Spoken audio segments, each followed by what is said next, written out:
اللہ تبارک و تعالی نے ہمیں مسلمان پیدا کیا ہے تو ہمارا جو عقیدہ ہمیں سب سے زیادہ مضبوط اور طاقتور بنا دیتا ہے وہ عقیدہ توحید ہے۔ ہمارا یہ عقیدہ ہے کہ ہمارے حق میں ہمارے حال پہ جو بھی فیصلہ فرمائے گا وہ ہمارا رب ہی فرمائے گا۔ ہمارا یہ نظریہ ہے کہ ہماری زندگی ساری کی ساری ہمارے رب کے دست قدرت میں ہے۔ یہ وہ عقیدہ ہے جو انسان کو بہت ساری پریشانیوں سے، آزمائشوں سے، تکلیفوں سے محفوظ کر لیتا ہے۔ انسان طاقتور ہو جاتا ہے جب وہ سمجھتا ہے کہ سارا کچھ میرے رب کے دست قدرت میں ہے۔ پھر وہ کوئی تخریب نہیں کرتا، کوئی غلط رستہ اختیار نہیں کرتا، کوئی چور دروازہ اختیار نہیں کرتا، بلکہ وہ اپنے رب کی رضا پہ راضی رہنے کا عادی ہو جاتا ہے۔ اب اللہ تبارک و تعالی نے ایک قانون بنایا ہے، اور قانون ہمیں رب کریم نے اس طرح سمجھایا ہے کہ یہ ضروری نہیں ہے کہ جو تم طلب کر رہے ہو یا جو تم چاہ رہے ہو وہی ہو، اور وہ ہو تو وہ تمہارے حق میں بہتر بھی ہو۔ وہ چیز ہے جو انسان کے ذہنی سکون کے لیے، قلبی اطمینان کے لیے، دل کی ڈھارس کے لیے بہت ضروری ہے۔ کوئی ضروری ہے کہ جو ہم چاہ رہے ہوں وہ بالکل ٹھیک ہی ہو اور وہ ہمیں مل ہی جائے؟ یہ کوئی ضروری ہے؟ کبھی بھی اپنی زندگی میں اس طرح کی تڑپ نہ پیدا کریں، ورنہ آپ بے چین ہو جائیں گے۔ آپ کی زبان پر کئی شکوے آئیں گے، کئی شکایتیں آئیں گی، آپ بہت ساری جگہوں پہ نافرمانی والے جملے بول دیں گے معاذ اللہ۔ بس رب جو فیصلہ کرے اس پہ راضی رہنا سیکھیں۔ میں نے قرآن مجید کی آیت پڑھی ہے سورہ انبیاء میں سے، ذرا دیکھیے میرے رب کریم نے قانون کیا بیان کیا۔ فرما کل نفس ذائقۃ الموت، ہر جان نے موت کا ذائقہ چکھنا ہے۔ یہ پہلے یہ جملہ کہا اور اسی سے ملتا جلتا جملہ آخر میں کہا، اور درمیان میں کیا کہا؟ فرمایا کل نفس ذائقۃ الموت، ہر جان نے موت کا ذائقہ چکھنا ہے۔ وَنَبْلُوكُمْ بِالشَّرِّ وَالْخَيْرِ فِتْنَةً، فرمایا ہم تمہیں آزمائیں گے، بھلائی کے ذریعے بھی اور برائی کے ذریعے بھی ہم تمہیں آزمائیں گے۔ وَإِلَيْنَا تُرْجَعُونَ، اور تمہیں ہماری طرف ہی لوٹ کے آنا ہے۔ پہلے کہا ہر نفس نے موت کا ذائقہ چکھنا ہے، آخر میں فرمایا کہ تم ہماری طرف ہی لوٹ کے آؤ، اور بیچ میں کیا فرمایا؟ وَنَبْلُوكُمْ بِالشَّرِّ وَالْخَيْرِ فِتْنَةً، ہم تمہیں برائی کے ساتھ بھی آزمائیں گے، بھلائی کے ساتھ بھی آزمائیں گے، صحت دے کے بھی آزمائیں گے، بیماری دے کے بھی آزمائیں گے۔ نرا زوالی آزمائش نہیں ہوتا، عروج بھی آزمائش ہوتا ہے۔ نری بھوک کی آزمائش نہیں ہوتی، زیادہ پیسے بھی آزمائش ہوتے ہیں۔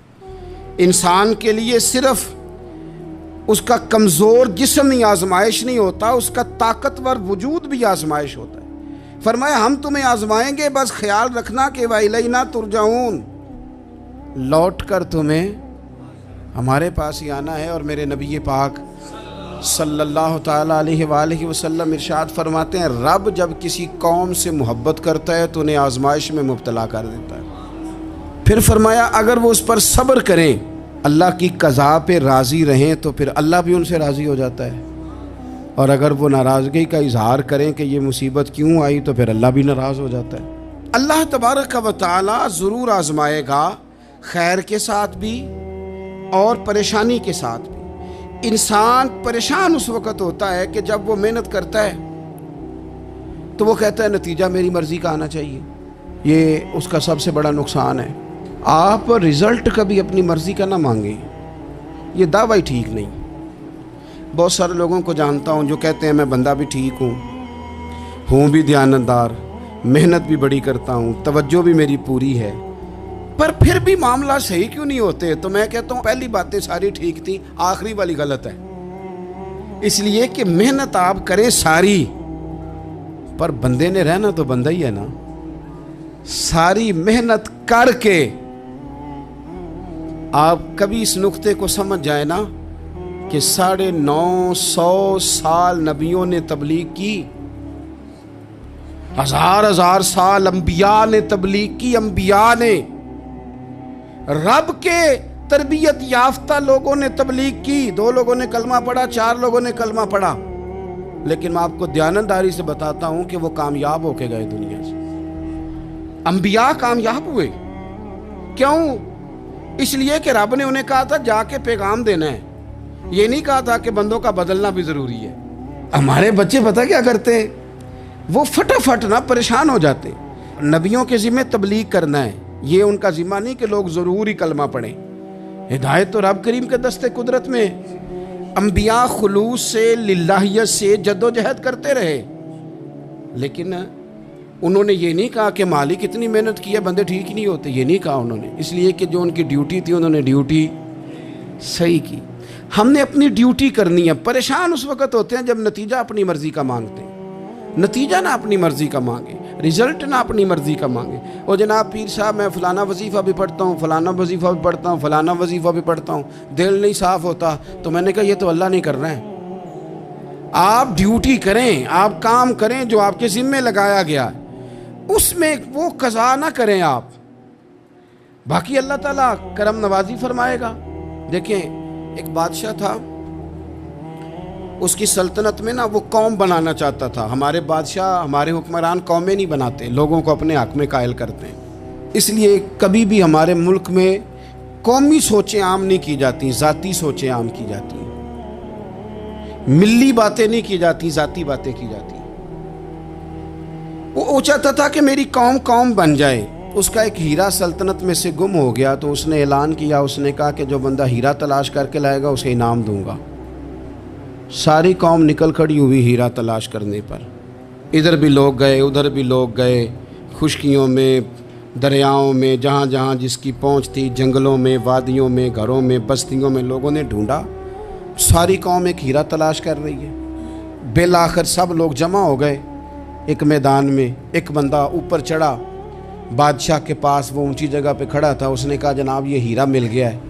اب جب ایک کو ہیرا مل گیا تو باقیوں کے چہرے اتر گئے کہ یہ کامیاب ہوا، ہم ناکام ہوئے۔ بادشاہ چونکہ ان کی تربیت کے لیے یہ کام کر رہا تھا، اس نے کہا تمہارا کیا خیال ہے کہ اس ہیرے کے بغیر میرا گزارا نہیں تھا؟ کہ تمہارا کیا خیال ہے کہ ہیرا میری سلطنت سے نکل گیا تو مجھے زوال آ جائے گا؟ اس نے کہا یہ تو ایک ہیرا ہے۔ اٹھا کے پھینکا، دیوار کے ساتھ لگا، ہیرا ٹوٹ گیا۔ اس نے لوگوں سے کہا تمہارے چہرے اترے ہوئے ہیں، میں تمہیں ایک بات سمجھانا چاہتا ہوں، ہیرا ایک ہی تھا، ایک ہی بندے کو ملنا تھا۔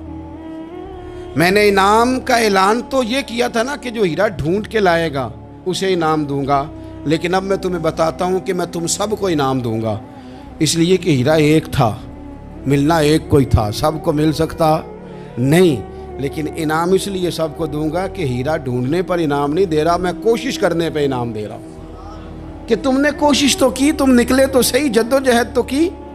کچھ لوگ کہتے ہیں کہ ہمیں ہیرا مل بھی جائے، اور خدا کے بندے ہیرا ایک ہے، ہیرا ملنا کمال نہیں، محنت کرنا کمال ہے۔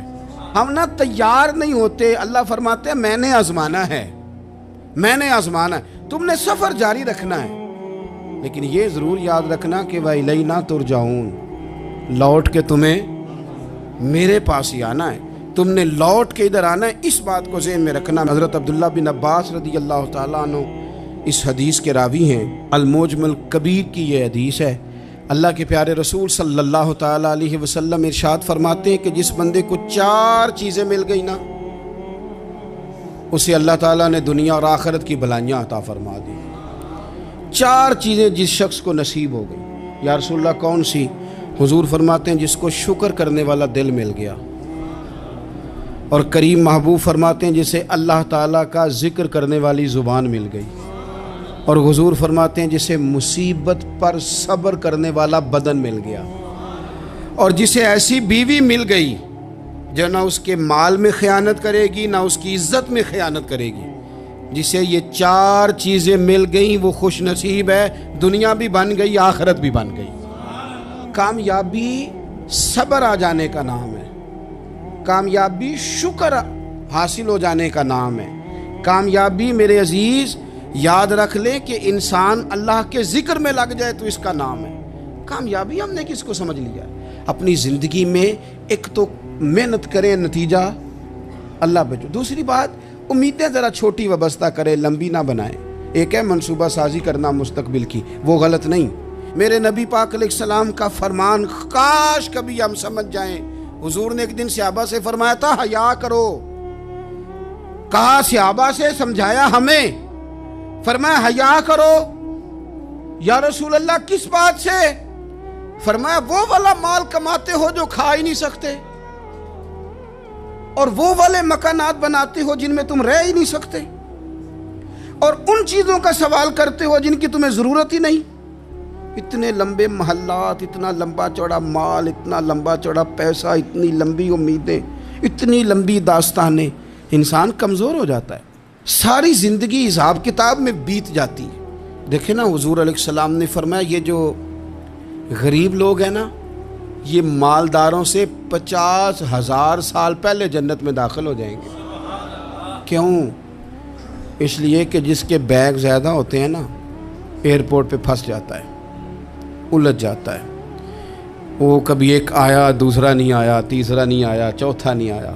اور جو ہینڈ کیری والے ہوتے ہیں نا، 2 جوڑے، وہ تو بس جناب سب سے پہلے وہی نکلتے ہیں، اور ان کی گاڑی بھی کسی رش میں نہیں الجھتی، گھر وقت پہ پہنچ جاتے ہیں، مال تھوڑا تو حساب بھی تھوڑا۔ تو ہم نا لمبی امیدوں کے چکر میں اس لیے پریشان ہے۔ رب کہتا ہے وَإِلَيْنَا تُرْجَعُونَ، تم نے اپنے گھر واپس آنا ہے، تم نے ادھر لوٹنا ہے، تم اتنے لمبے چوڑے معاملات کا شکار نہ ہو جانا۔ تیسری بات جس کو آپ ضرور سمجھیں گے اور اس پر آپ غور کریں گے، بندوں پر اعتماد کرنا چھوڑ دیں، اللہ پر اعتماد کریں۔ ایک اعتماد ہے اللہ کے نیک بندوں کا، دعاؤں کا اعتماد، نسبتوں کا اعتماد، اس کی بات نہیں کر رہا میں، دنیا داروں، سیٹھوں، نوابوں، جاگیرداروں پر اعتماد کی بات کر رہا ہوں۔ اعتماد خلق چھوڑ دیں، اعتماد خالق کریں۔ بندوں پر بھروسہ نہیں، بھروسہ اللہ کی ذات پر۔ جو بندہ رب کی ذات پر بھروسہ کرتا ہے مضبوط ہو جاتا ہے، طاقتور ہو جاتا ہے، کمزور نہیں پڑتا۔ یہ ضروری نہیں کہ آپ کے دوست مخلص نہیں تھے تو اس لیے آپ کا کام نہیں ہو سکا، یہ ضروری نہیں ہوتا۔ ہو سکتا ہے آپ کے دوست پورے مخلص ہوں، تعاون بھی پورا کرنے کو تیار ہوں، پر رب کریم کا ارادہ قدرتی نہ ہو کہ آپ کا کام ہو۔ کیا کر لیں گے آپ کے احباب، آپ کے دوست کیا کر لیں گے؟ اللہ کا ارادہ قدرتی نہیں۔ شاید اسی لیے کسی درویش نے کہا تھا کہ خوش نصیب وہ ہے جو اپنے نصیب پہ راضی ہے۔ وہ شاید زیادہ نصیب والا ہے جو اپنے نصیب پہ خوش ہو گیا۔ عزیز دوست، چیزوں کو سمجھ لیں اور اچھی طرح سے آپ سمجھ لیں کہ ہو سکتا ہے کہ آپ کے دوست آپ کو پورا کندھا دینا چاہ رہے تھے، وہ تیار تھے، پر اس وقت آپ کا نصیب ہی کچھ اور تھا۔ آپ ان خزانوں پر زیادہ توجہ کریں جو خزانے رب کے پاس ہیں۔ ہمیں اپنے تعلقات پر بڑا بھروسہ ہوتا ہے، ہمیں بڑا پتہ ہوتا ہے اتنے لوگوں سے میرا جرانہ ہے، فلانے سے میرے دوستی ہے، اور بھائی یہ سارے کام تب ہوں گے جب رب چاہے گا۔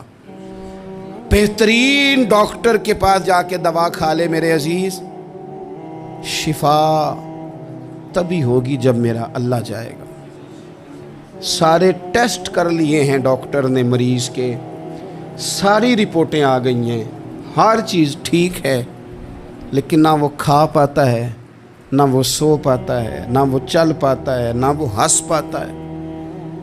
اس نے پوری دنیا جہاں تک اس کی دوڑ تھی اس نے لگا لی، لیکن لازمی نتیجہ یہ نکلتا ہے کہ اسے کہنا پڑتا ہے کہ ہوگا وہی جو میرا رب چاہے گا۔ اس لیے جو خزانے میری جیب میں، آپ کی جیب میں ہیں، جو تعلقات ہمارے ہیں، ان تعلقات پر بھروسہ نہ کرو، بلکہ وہ خزانے جو اللہ کے پاس ہیں ان پر بھروسہ کریں، آپ مضبوط ہو جائیں گے۔ داتا گنج بخش علی اجمیری قربان جائیں، گنج بخش فیض عالم مظہر نور نا کی سارا پیر کامل اور کامل آرا رہنما۔ اس ملک کے وطن عزیز کا جو لوگ حسن ہے نا، ان میں بڑے بڑے تارے ہیں، پر اس وطن کا جو چاند ہے وہ داتا گنج بخش علی اجمیری ہے۔ داتا صاحب چاند ہے میرے وطن کا، اس وطن میں جو چمکے گا وہ داتا علی اجمیری سے فیض لے کے چمکے گا۔ یہ کمال ہے۔ وہ کہتے ہیں کہ علاقے میں قحط پڑ گیا تھا، گندم کا ایک دانہ لوگوں کو میسر نہیں تھا، بارش نہیں ہوئی، سالوں بیت گئے، لوگ بڑے پریشان تھے، بڑی آزمائش میں تھے۔ ہر بندہ تکلیف میں تھا. بازار میں لوگ آتے تھے تو سہمے سہمے سے، ڈرے ڈرے سے، پریشان پریشان سے. قحط ہے، آزمائش ہے، مجبوری ہے، جانور بھوکوں مر رہے ہیں. اللہ تبارک و تعالیٰ کی طرف سے لوگوں پر ایک آزمائش ہے، لوگ صبر کر رہے ہیں. کہتے ہیں کہ غلام بازار آیا تھالا لے کے کچھ خریدنے. آیا بھی تو اٹکیلیاں کرتا، اور چیزیں خریدی تو ہنستے ہوئے، اور جانے لگا تو مسکراتے ہوئے. پریشانیوں میں، دکھوں میں کو بندہ اگر اس طرح ہنسے تو بعضوں کا طبیعت چڑ جاتی ہے کہ یار ہم پریشان ہیں، تجھے کس بات کی خوشیاں چڑھی ہوئی ہیں. کہتے ہیں لوگوں نے بازو تھام کے غصے سے کہا تو اتنا خوش کیوں ہے جب سارا شہر پریشان ہے، سارا ملک آزمائش میں ہے، تو اتنا کیوں ہنس رہا ہے؟ کہنے لگا تم ہوگے پریشان. میں جس کا غلام ہوں نا، میرا جو آقا ہے، اس نے اپنے برتن بڑے پہلے گندم سے بھر لیے تھے. میرے آقا کے بڑولے بھرے ہوئے ہیں، لہذا میں کسی پریشانی میں نہیں ہوں، خوش ہوں. داتا علی حجویری رحمۃ اللہ علیہ کمال کر گئے، سید حجویر مخدوم امم. داتا صاحب فرماتے ہیں اگر تیرا اور میرا رب کے خزانوں پر اتنا بھی یقین ہو جائے نا جتنا اس غلام کا اپنے آقا کے خزانے پہ ہے، تو پھر ہم ہر وقت رو کے نہ دکھائیں، پھر ہر وقت ہم غربتوں کے رونے نہ روئیں، پھر ہر وقت ہم یہ مایوسیوں کی کہانیاں نہ سنائیں. لوگ اگر کہیں کہ بڑے دکھ ہیں، بڑی آزمائش ہے، بڑی پریشانی ہے، دنیا بڑی تکلیف میں، بیماریاں آ گئیں، آفتیں آ گئیں، تو بندہ مومن ہنس کے کہتا ہے تم پریشان ہوگے، ہم تو جس رب کے ماننے والے ہیں اس کے خزانے بھرے ہوئے ہیں. اور ہمارا رب عطا کرتا ہے تو پھر اپنے کرم سے اس طرح عطا کرتا ہے کہ وَيَرْزُقْهُ مِنْ حَيْثُ لَا يَحْتَسِبُ. وہ کہتے ہیں میں اتنا دوں گا اور وہاں سے دوں گا کہ تجھے خبر بھی نہیں ہوگی، میں تجھے وہاں سے دوں گا کہ تو نے کبھی سوچا بھی نہیں ہوگا. آپ اگر چاہتے ہیں کہ زندگی سکون میں آ جائے، سکون میں، تو لوگوں کی جیبوں پہ نظر چھوڑ دیں، رب کے خزانوں پہ نگاہ جمائیں. اتنا نوازتا ہے، اتنا نوازتا ہے، اتنا نوازتا ہے کہ انسان حیران ہو جاتا ہے کہ مجھے اتنا بھی مل سکتا ہے. ایک بات یہ میرے عزیز کہ اپنی زندگی میں نا دعووں سے بچیں، دعووں سے بچیں.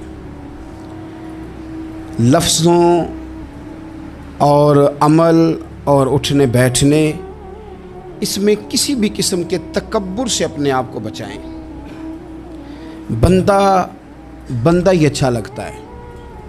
وہ اگر دعووں پہ اتر آتا ہے نا، کہانیوں پہ اتر آتا ہے، اور داستان سرائی پہ اتر آتا ہے، اور وہ لوگوں کو آئینے دکھانے شروع کر دیتا ہے، اور اسے تقوی کا ہیضہ ہو جاتا ہے، نیکی کا بخار چڑھ جاتا ہے، تو پھر بھی وہ پریشان ہو جاتا ہے.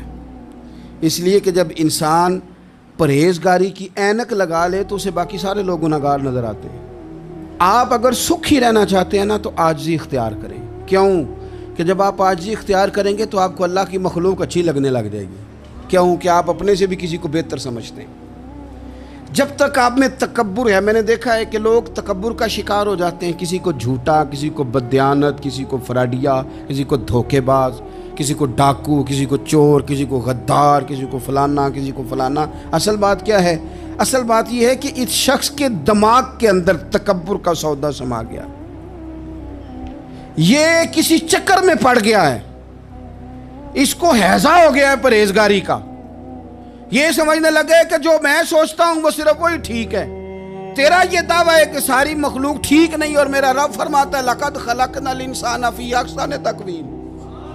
میں نے مخلوق بنائی بڑی سونی ہے. ہم نا جب یہاں آ جاتے ہیں نا، یہاں ایک شخص تھا جس کا نام تھا بلعم بن باورہ.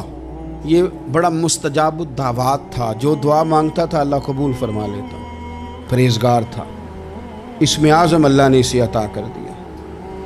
حضرت موسیٰ علیہ السلام کے دور میں حضرت موسیٰ علیہ السلام نے جب اپنی قوم کو لے کے جبارین کے خلاف جہاد شروع کیا، نکلے تو اس طرف آنا تھا جس طرف یہ رہتا تھا.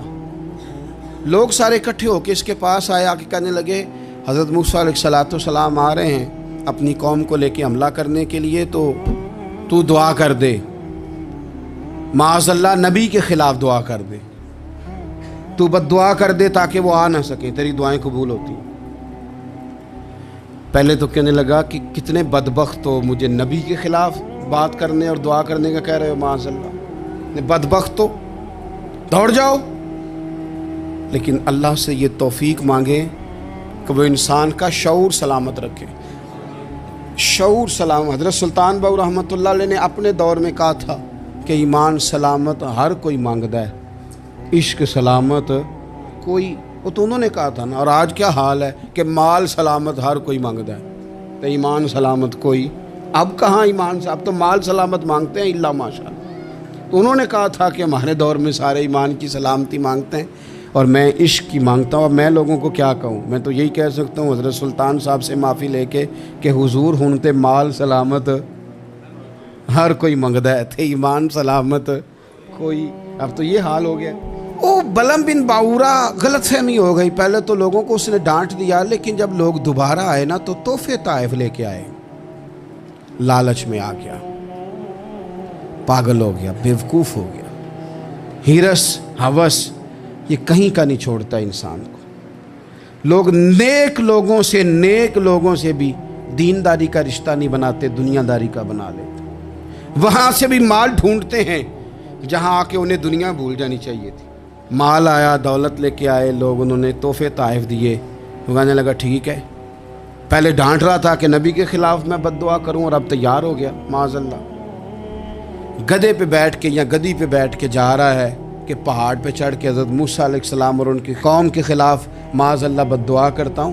تو رستے میں جاتے ہوئے نا گدی نے منہ پھیر کے کہا کہ باز آ جا۔ گدی کہنے لگی تو مجھے آگے بھیجتا ہے، فرشتے مجھے پیچھے بھیجتے، باز آ جا۔ بڑے لوگ کانوں میں اذانیں پڑھتے ہیں کہ سیانا ہو جا، سیانا ہو جا، لیکن جب کسی پر بدبختی غالب آتی ہے تو پھر وہ سمجھدار ہونے کو تیار نہیں۔ اللہ تعالیٰ اپنی خفیہ تدبیر سے ہمیں محفوظ فرمائے۔ اللہ تعالیٰ ہمارے حق میں جب بھی فیصلہ کرے تو رحمت والا کرے، کرم والا کرے، آسانی والا کرے۔ چڑھ گیا پہاڑ پہ، اور پہاڑ پہ چڑھ کے جب اس نے ہاتھ اٹھائے، وہ لوگ جو بد دعا کرانے والے تھے وہ ساتھ ہی تھے، تو اپنے منہ سے لفظ نکالتا ہے حضرت موسیٰ کے خلاف معاذ اللہ، لیکن وہ لفظ اپنی قوم کے خلاف نکلتے ہیں۔ وہ ان کے خلاف بد دعا کرنے چلا تھا، تو چونکہ ہر چیز اللہ کے دست قدرت میں ہے نا، تو زبان سے نکالتا کچھ ہے، نکلتا کچھ اور ہے۔ پھر وہ وقت بھی آیا کہ زبان لٹک گئی، سینے پہ آ گئی، عذاب آ گیا اللہ کا، تباہ ہو گیا اپنی قوم سمیت۔ اپنی زندگی میں یاد رکھ لیں اچھی طرح، ہرس، ہوس، تکبر، غرور، وہ کسی چیز کا بھی ہو، وہ انسان کو لے ڈوبتا ہے۔ اگر آپ زمین پہ کھڑے رہ کے لوگوں کو دیکھیں گے تو کچھ لوگ اگر آپ کو اپنے برابر نظر آئیں گے نا قد میں، تو کچھ انشاءاللہ بڑے بھی نظر آئیں گے۔ ہم نے لسٹیں بنا لی ہیں کہ کون کون کتنا غلط ہے، ہم نے ہر ایک کے بارے میں 2-4 باتیں یاد کر لی ہیں، فلانا اتنا خراب ہے، فلانا اتنا، اور فلانا اتنا۔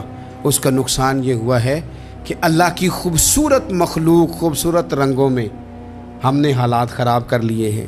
اگر ہم چاہتے ہیں کہ ہمارا دل سکون میں آئے، قرار میں آئے، تو زندگی عاجزی والی، انکساری والی، اللہ تبارک و تعالیٰ کی بات۔ میں اکثر کہتا ہوں کہ نبی پاک صلی اللہ تعالیٰ علیہ وآلہ وسلم نے کتنی شانیں بیان کی، حضرت عمر فاروق کی کتنی عظمتیں حضور نے ان کی بیان کی۔ جب ان کا وصال ہونے لگا نا، ان کو زخم لگا، تو لوگ ان کی تعریفیں کرنے لگے۔ اب ان کو بھی پتہ تھا کہ میری عظمت میں حضور نے کیا کچھ بیان کیا ہے۔ لوگ ان کی تعریف کرنے لگے، امیر المومنین آپ کو یہ کمال حاصل ہے۔ تو حضرت عمر فرمانے لگے دعا کرو بس میری نیکی اور بدیاں برابر برابر ہو جائیں، نیکیاں اور بدیاں برابر ہو جائیں۔ میں کسی درجے کا خواہش مند نہیں، بس یہ چاہتا ہوں کہ یہ عاجزی کا حسن دیکھیں، انکساری کا یہ درجہ دیکھیں۔ فرماتے ہیں بس یار معافی دے دے نا، وہ معاف کر دے، پھر تو بات بن گئی۔ میں جلسوں پہ، اجتماعات پہ جاتا ہوں تو ایک رواج بن گیا ہے، لوگ بڑی بڑی قطاروں میں پھول لے کے کھڑے ہو جاتے ہیں اور گاڑیوں میں پھینکتے ہیں۔ تو میں اپنے سنگیوں سے کہتا ہوں کہ اگر تو قیامت میں بھی ایک پھول مل گیا نا، تو پھر تو یہ سارے استقبال کام آ گئے۔ اور اگر وہاں کھڑا کر لیا گیا نا، صحیح حدیث میں حضور نے فرمایا ہے کہ کچھ سوالوں کے لیے بندے کو محشر کے میدان میں کھڑا کر لیا جائے گا۔ ان سوالوں میں سے ایک سوال یہ بھی ہوگا کہ بتا اپنے علم پر عمل کتنا کیا تھا۔ تو میں نے کہا اگر تو روک لیے گئے تو پھر ان پھولوں کا کیا بنے گا، پھر تو آزمائش میں آ جائیں گے۔ اللہم استرنا بسترک الجمیل استغفر اللہ ربی من کل ذنب واتوب الیہ۔ اے اللہ